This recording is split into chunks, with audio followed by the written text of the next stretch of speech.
Hello नमस्कार दोस्तों, स्वागत है आपका आज के मुख्य समाचारों की वीडियो में। जी हां दोस्तों, आपको यहां पर देखने को मिलेंगी सुबह से लेकर शाम तक की सारी बड़ी खबरें, मुख्य समाचार, ब्रेकिंग न्यूज अपडेट्स के रूप में। तो दोस्तों आपसे रिक्वेस्ट है इस वीडियो को ज़्यादा से ज़्यादा लाइक और शेयर करें। तो दोस्तों सीधे चलते हैं आज की पहली बड़ी खबर की ओर। छोटे कारोबारियों के लिए बड़ी खबर, सरकार जल्द 10,000 करोड़ रुपए के राहत पैकेज को दे सकती है मंजूरी। जी हां दोस्तों, सरकार जल्द सूक्ष्म लघु एवं मझोले उपक्रमों के लिए 10,000 करोड़ रुपए के एक वृहत कोष को मंजूरी देगी।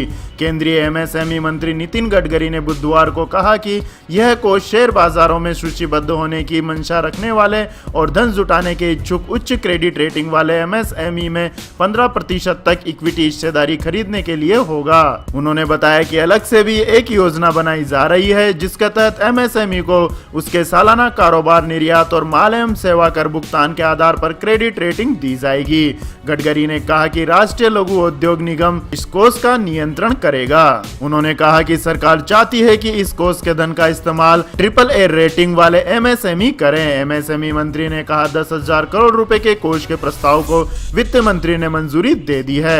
इसे जल्द केंद्रीय मंत्रिमंडल के पास मंजूरी के लिए रखा जाएगा। इसके बाद दोस्तों जानते हैं अगली बड़ी खबर। राहुल गांधी ने कहा पीडीएस का लाभ नहीं उठा पा रहे हैं लोग, तत्काल राशन कार्ड जारी करे सरकार। जी हां दोस्तों, कांग्रेस के पूर्व अध्यक्ष राहुल गांधी ने बुधवार को सरकार से आग्रह किया है कि राशन कार्ड नहीं होने के कारण सार्वजनिक वितरण प्रणाली यानी कि पीडीएस का लाभ नहीं उठा पा रहे हैं लोगों को तत्काल राशन कार्ड जारी किया जाए। उन्होंने ये भी कहा है कि इस बीमारी के संकट के कारण पश्चिमी एशियाई देशों में हजारों भारतीय कामगार मुश्किल का सामना कर रहे हैं और ऐसे में सरकार को उन्हें वापस लाने की व्यवस्था करनी चाहिए। राहुल गांधी ने एक ट्वीट के जरिए कहा कि हम सरकार से अपील करते हैं कि इस संकट में तत्काल राशन कार्ड जारी किए जाएं। ये उन सभी के लिए हो जो इस लॉकडाउन में अन्न की कमी से जूझ रहे हैं। उनके मुताबिक लाखों देशवासी बिना राशन कार्ड के पीडीएस का लाभ नहीं उठा पा रहे हैं। अनाज गोदाम में सड़ रहा है जबकि सैकड़ों भूखे पेट इंतजार कर रहे हैं। तो दोस्तों आप राहुल गांधी जी की बातों से कहां तक सहमत हैं, कमेंट करके अपनी राय दें। इसके बाद दोस्तों रुक करते हैं अगली बड़ी खबर का। अमेरिका ने रोकी फंडिंग तो WHO प्रमुख बोले हमारे पास बर्बाद करने के लिए समय नहीं। जी हां दोस्तों, एक तरफ जहां पूरी दुनिया इस महामारी की काट खोजने में लगी है, वहीं अमेरिका इस संकट काल में भी अपना वर्चस्व साबित करने की कोशिश में लगा हुआ है। अमेरिका ने विश्व स्वास्थ्य संगठन को दिए जाने वाले फंड पर रोक लगा दी है। आपकी जानकारी के लिए बता दें दोस्तों, अमेरिकी राष्ट्रपति ट्रंप ने यह फैसला चीन के प्रति WHO की कथित नजदीकी को देखते हुए लिया है। अमेरिका के इस कदम की चीन और रूस सहित दुनिया के कई देशों ने आलोचना की है। इसी बीच WHO के महानिर्देशक टेड्रोस एडनोम गेब्रियेसस का एक बयान भी सामने आया है। हालांकि उन्होंने प्रत्यक्ष तौर पर अमेरिका को लेकर कुछ नहीं कहा है, लेकिन इशारों ही इशारों में यह स्पष्ट कर दिया है कि उनके पास इस बेकार के विवाद में उलझने का समय नहीं है। तो दोस्तों WHO को अमेरिका द्वारा दी जाने वाली फंडिंग रोके जाना क्या उचित है, कमेंट करके अपनी राय दें। इसके बाद दोस्तों जान लेते हैं अगली बड़ी खबर। लॉकडाउन तोड़ा तो 2 साल की अधिकतम सजा के साथ जुर्माना भी देना होगा। आपदा प्रबंधन कानून की 9 धाराएं और आईपीसी की धारा 188 भी लगेगी। जी हां दोस्तों, प्रधानमंत्री नरेंद्र मोदी की लॉकडाउन के दूसरे चरण की घोषणा के ठीक 24 घंटे बाद केंद्र सरकार ने बुधवार को लॉकडाउन की नई गाइडलाइन जारी कर दी है। 3 मई तक 19 दिन बढ़ाए गए लॉकडाउन को तोड़ने पर सख्त कार्रवाई के निर्देश दिए हैं। इसमें आपदा प्रबंधन अधिनियम 2005 के अनुसार दंड और जुर्माने का प्रावधान किया गया है। इसमें स्पष्ट किया गया है कि सार्वजनिक स्थानों और काम करने की जगह पर मास्क पहनना अनिवार्य होगा। पब्लिक प्लेस पर थूकने पर सजा और जुर्माना देना होगा। गाइडलाइन में कानून तोड़ने वालों और अन्य लोगों के लिए जान माल का खतरा पैदा करने की स्थिति में आपदा प्रबंधन अधिनियम की 9 धाराओं के अनुसार एक्शन होगा।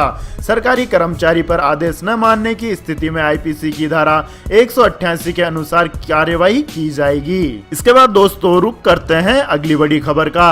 सरकार ने इन उद्योगों को 20 अप्रैल से शुरू करने की दी अनुमति, निर्देशों का करना होगा पालन। जी हां हाँ दोस्तों, प्रधानमंत्री नरेंद्र मोदी ने इस महामारी के खतरे को देखते हुए लॉकडाउन की अवधि को 3 मई तक बढ़ाने का ऐलान किया है। इस लॉकडाउन के बीच सरकार ने कुछ उद्योगों को 20 अप्रैल से शुरू करने के लिए लॉकडाउन में ढील देने का फैसला लिया है। उद्योग को शुरू करने को लेकर बुधवार को गृह मंत्रालय की ओर से दिशा निर्देश जारी किए गए हैं। गृह मंत्रालय ने बुधवार को विस्तृत निर्देश जारी करते हुए कहा कि इन गतिविधियों में ढील देने के साथ ही राज्य सरकारों को यह सुनिश्चित करना होगा कि सभी दफ्तरों और व्यवसायिक केंद्रों में सोशल डिस्टेंसिंग का सख्ती से पालन हो रहा है।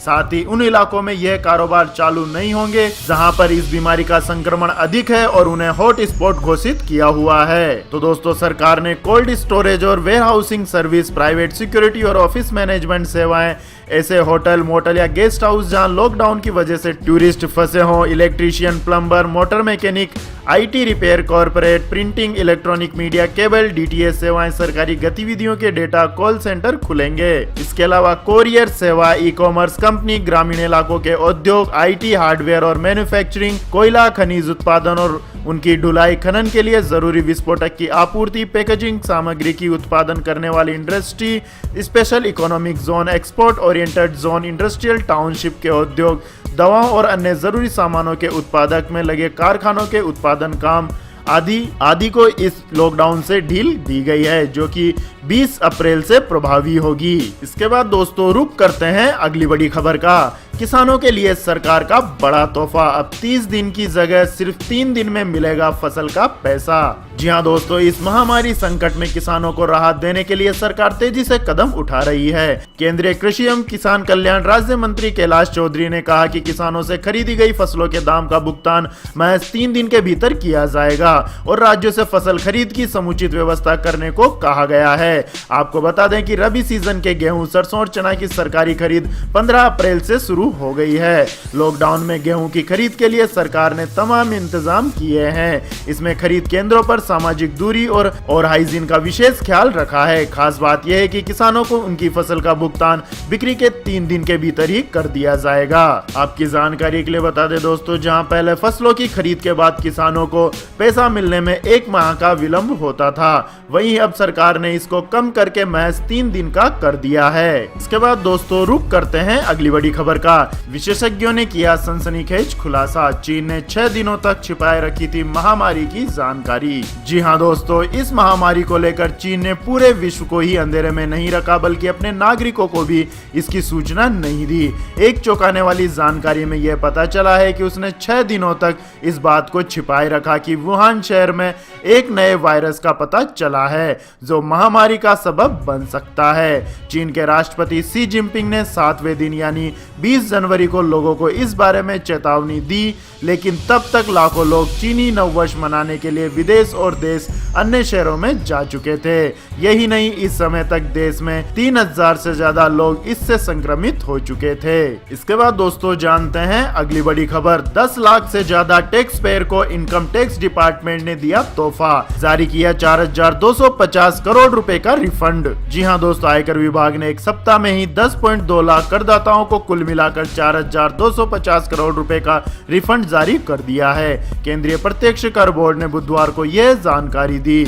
वित्त मंत्रालय ने पिछले सप्ताह कहा था कि वह 5 लाख रुपए तक के कर रिफंड को जल्द से जल्द जारी करेगा। इससे इस संकट का सामना कर रहे करीब 14 लाख व्यक्तिगत और कारोबारी आयकरदाताओं को राहत मिलेगी। इसके बाद दोस्तों, जानते हैं आज के मौसम अपडेट्स। पहली बारिश का पहला अनुमान, आईएमडी ने बताया कब, कहां, कितने बरसेंगे मेघा। जी हाँ दोस्तों, मानसून की पहली बारिश कब होगी इसका अनुमान आ गया है। भारतीय मौसम विभाग ने साल के पहले दक्षिण पश्चिमी मानसून का पूर्वानुमान जारी कर दिया है। भारतीय मौसम विभाग ने मानसून को लेकर दीर्घावधि अनुमान जारी किया है। मौसम विभाग का कहना है कि इस साल दक्षिण पश्चिमी मानसून के सामान्य रहने का अनुमान है। मानसून सीजन यानी जून सितंबर के दौरान 100% बारिश होने की उम्मीद जताई गई है। हर साल अप्रैल और जून में मौसम विभाग पूरे देश में मानसून की स्थिति का अनुमान जारी करता है। आपकी जानकारी के लिए बता दें दोस्तों, भारतीय अर्थव्यवस्था में मानसून का अहम रोल होता है। शेयर बाजार से लेकर उद्योग जगत पर मानसून के पूर्वानुमान का बड़ा असर पड़ता है।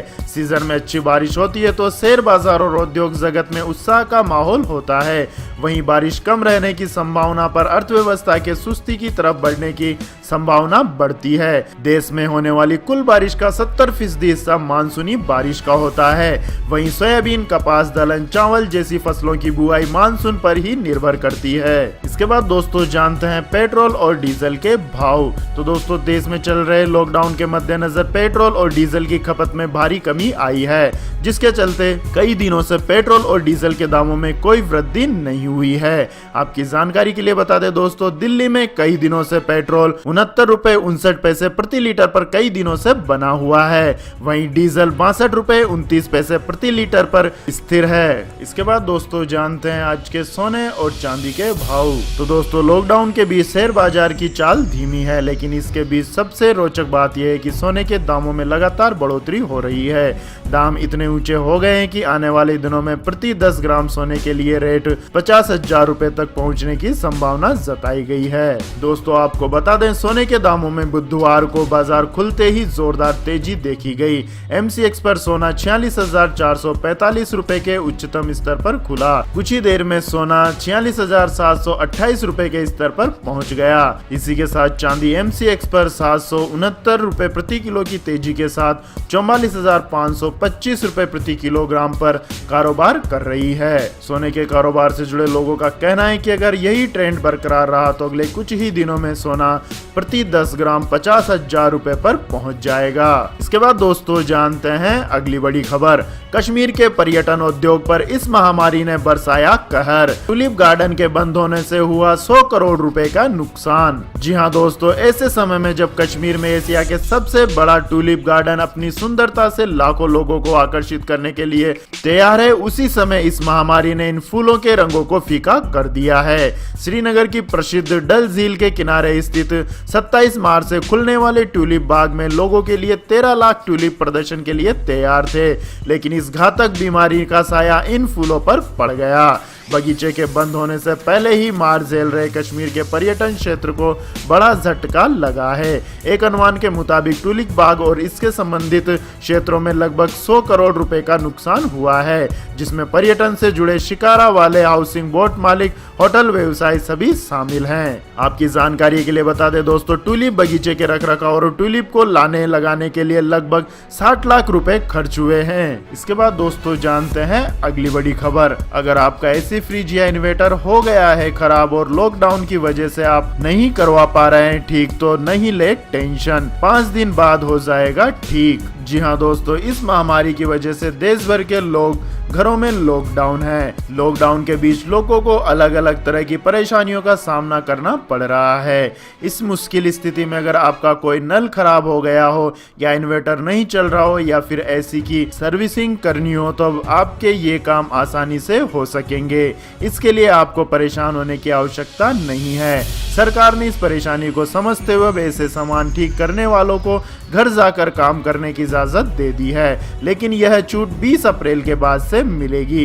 केंद्रीय गृह मंत्रालय द्वारा जारी रिवाइज्ड गाइडलाइन के मुताबिक 20 अप्रैल के बाद कुछ गतिविधियों को छूट मिलेगी, लेकिन उसमें पहले संबंधित राज्य सरकार को इस बात की पुख्ता व्यवस्था करनी होगी कि हॉटस्पॉट एरिया में इस तरह की गतिविधियां कतई नहीं चलें। इसके बाद दोस्तों जानते हैं अगली बड़ी खबर। लॉकडाउन के बीच मोटरोला ने लिया बड़ा फैसला, लॉन्च करेगी मोटो एज फोन। जी हां दोस्तों, पूरी दुनिया में लॉकडाउन के बावजूद लेनोवो की फ्लैगशिप कंपनी मोटरोला ने एक बड़ा कदम उठाने का फैसला किया है। अब दुनिया के सभी बड़े छोटे मोबाइल कंपनियां अपना प्रोडक्शन तक शुरू करने में डर रही हैं, वहीं मोटरोला ने अगले हफ्ते अपना नया स्मार्टफोन लॉन्च करने का फैसला किया है। कंपनी ने फैसला किया है कि 22 अप्रैल को अपने नए flagship smartphone Moto Edge plus और एज का अनावरण करेगी। कंपनी ने मोटरोला फ्लैगशिप लॉन्च इवेंट के लिए 22 अप्रैल का दिन तय किया है। स्मार्टफोन निर्माता ने यह 6 सेकंड का टीजर भी साझा किया है, जिसमें बताया गया है कि डिवाइस में 90 डिग्री कर्व्ड डिजाइन के साथ वाटरफॉल डिस्प्ले होगा। तो यह थी दोस्तों आज की सभी महत्वपूर्ण बड़ी खबरें। तो दोस्तों आपको हमारा ये वीडियो कैसा लगा कमेंट करके जरूर बताएं और हमारे इस वीडियो को अधिक से अधिक लाइक और शेयर करें। साथ ही हमारे चैनल को सब्सक्राइब करके बेल आइकन का बटन भी दबा लें। धन्यवाद। जय हिंद, जय भारत, वंदे मातरम।